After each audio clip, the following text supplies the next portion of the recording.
जी मेरे पास में प्रधानमंत्री का पत्र है। 19 मई को प्रधानमंत्री ने आपको लिखा, आदरणीय स्वामी रामदेव जी, आदर से उन्होंने लिखा था। उन्होंने लिखा कि शासन व्यवस्था में सुधार लाने के आपके सुझावों का मैं स्वागत करता हूं। वित्त मंत्री और उनके अधिकारियों को कहता हूं कि वो आपसे विचार विमर्श करें, काला धन वापस लाने की कोशिश करें। इतनी आदर से उन्होंने, आप प्यार से उन्होंने बात की थी, लेकिन आप तो जाके लड़ गए उनसे। रजत जी, पहले तो मैं आपकी बहुत इज्जत करता हूं क्योंकि आपने पत्रकारिता को एक शिखर आरोहण दिया है, लेकिन इस बार आपकी अदालत में आप मेरे साथ न्याय नहीं कर रहे हैं।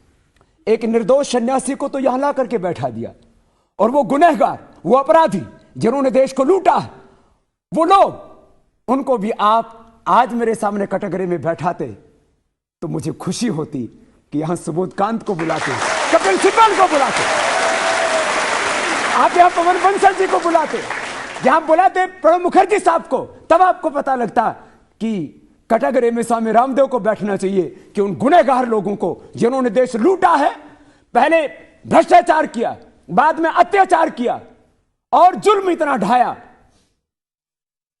कहर ऐसा बरपाया, संविधान की, लोकतंत्र की, सबकी हत्या कर डाली, और उसके बाद भी गुनहगार अपराधी रामदेव को बताते। तो ये आप लगता है रजत जी, आप इस बार आप कांग्रेस से तो नहीं मिल गए? नहीं। जितने सारे नेताओं के आपने नाम लिए हैं, इन सब पप्पुओं के पापा को मैंने पिछले हफ्ते बुलाया था। आप पर सबसे ज्यादा इल्जाम जिन दिग्विजय सिंह ने लगाए हैं, उन्हें इसी कटघरे में बिठाकर उनसे सफाई मांगी थी।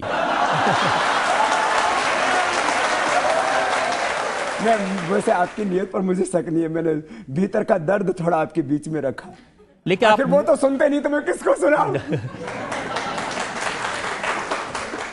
आप सुनाइए, देश की जनता आपकी बात सुनने के लिए तैयार है, इसीलिए आपकी अदालत में आया जी। और आज इन सारे इल्जाम पर मैं आपसे सफाई मांगना चाहता हूं कि सरकार के 4 मंत्री आपको एयरपोर्ट पर लेने गए, किसी हेड ऑफ द स्टेट को भी ऐसा स्वागत नहीं मिलता। एक तरफ 4 मंत्री लेने जाते हैं और दूसरी तरफ मुझे ठग कहते हैं, मुझे पाखंडी कहते हैं, मुझे अपराधी कहते हैं। तो यदि मैं गुनहगार हूं, मैं अपराधी हूं, मैं ठग हूं, मैं धोखेबाज हूं, तो माननीय प्रधानमंत्री जी मुझे पत्र क्यों लिखते हैं? 6ठे 7वें दिन आदरणीय प्रणब मुखर्जी साहब मुझसे बात क्यों करते हैं? 4 मंत्री क्यों जाते हैं? यही तो प्रश्न है। उन्होंने आपकी सारी बातें मान ली थी, आपके साथ बात करके कोई रास्ता निकालना चाहते थे, लेकिन आप जिद पर अड़े हुए थे। नहीं, मेरी जिद क्या थी?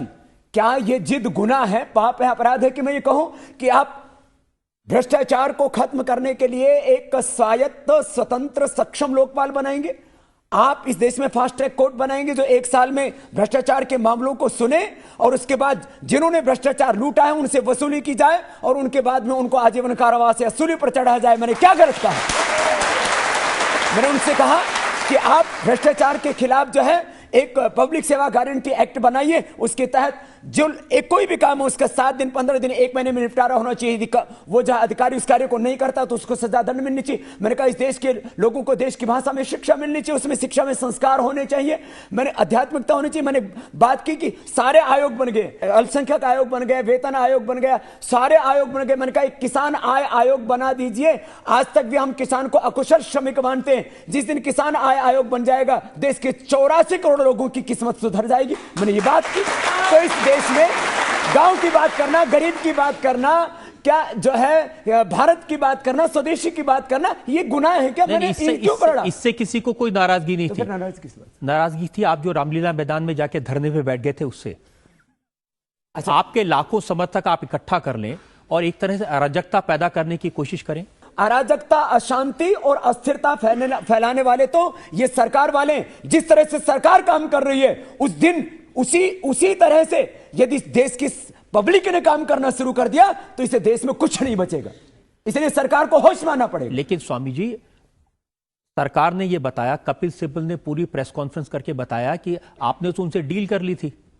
डील क्या थी? डील ये थी कि भाई मैं 1 दिन धरना करूंगा, 2 दिन तब करूंगा, मैं चला जाऊंगा। हाँ, मैं यहां पर भूखे रहने आया था। मैं 84 ये डील होती? कि मैं यहां भूखे रहने आया हूं। मैं 84 करोड़ लोगों की भूख का समाधान करने के लिए आया था। मैंने कहा आप राष्ट्रीय संपत्ति घोषित कर दिए, विदेशों में जो जमा काला धन है उसको, बाहर अवैध तरीके से जो संपत्ति जमा कर रहे हैं उसको राष्ट्रद्रोह का अपराध घोषित कर दीजिए, उसको लाने के लिए फिजिकल और टेक्निकल इन्वेस्टिगेशन कर दीजिए, मॉरिशस रूट की जांच कर दीजिए।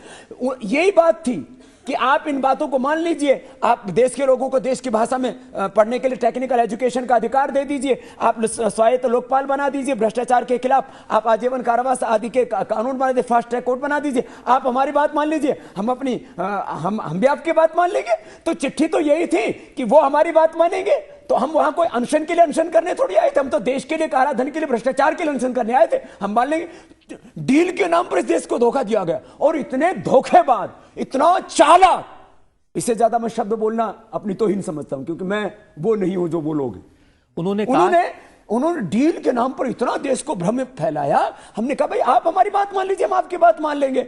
और इतना ज्यादा महा झूठा है वो,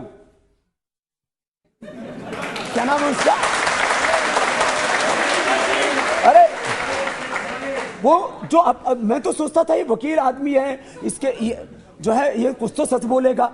मैं कहता हूं मेरे फोन तो सर्विलेंस पे है, मेरा फोन रिकॉर्ड होता है। लास्ट कॉल जिसे मैं रामलीला मैदान में जश्न का वातावरण बना था, लास्ट कॉल मैं कहता हूं सार्वजनिक करनी चाहिए, देश के सामने आनी चाहिए। जब कपिल सिब्बल ये कहते हैं कि हम काले धन को राष्ट्रीय संपत्ति घोषित कर देंगे वैधानिक तौर से, हम ऑर्डिनेंस अध्यादेश ले आएंगे, उसको राष्ट्रद्रोह का अपराध भी घोषित कर देंगे, हम फिजिकल टेक्निकल इन्वेस्टिगेशन भी कर देंगे, अब तो आप धरना खत्म करेंगे। मैंने कहा आप ये कर दीजिए, बोले हमने कर दिया।